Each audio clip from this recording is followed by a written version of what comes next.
who's from Profinium Partners. Hello there, Alpesh. So it really does seem to be the fact that French banks are among the losers in this slide of European stocks. Is this about continued concern about their exposure to Greek debt?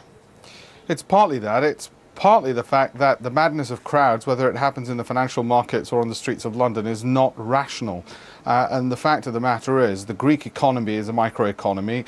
The exposure of French banks is relatively limited. The exposure of France as a country, and the story on the news wires that people are concerned about France's AAA rating, all of these are just fear-mongering, because if you can drive the markets lower, it's very profitable activity to do. And that's what you can do in this fear-ridden market. You can drive it lower. So it's pure speculation then, is it? I mean, we've heard from the French government and also the three ratings agencies saying that France will keep its AAA rating. So where has this speculation come from? Is it just, as you say, simply to make money?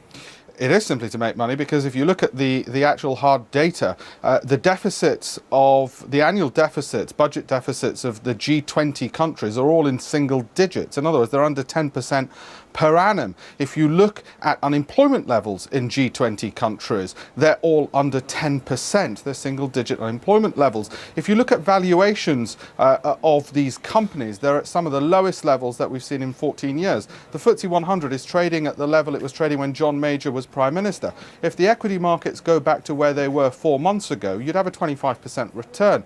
These are good opportunities to buy if you're rational, but they're also very good opportunities in the short term to push the market lower, because there's enough people who are scared and sitting on the sidelines and don't want to get in the way. And that fear is in the United States as well, isn't it? Despite an announcement from the Federal Reserve yesterday that interest rates will be kept on hold at that very, very low point, close to zero, until 2013. That was meant to put some confidence back in the market, but it doesn't seem as though that's happened.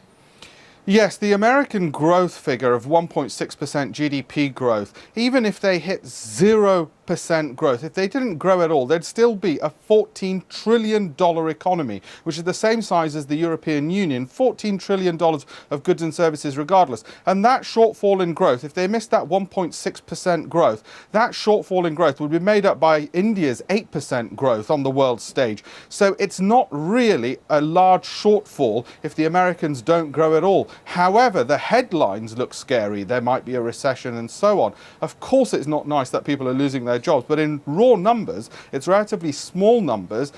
Companies are generating earnings, and the shortfall of the Americans is made up by the phenomenal growth out of China and India. Okay.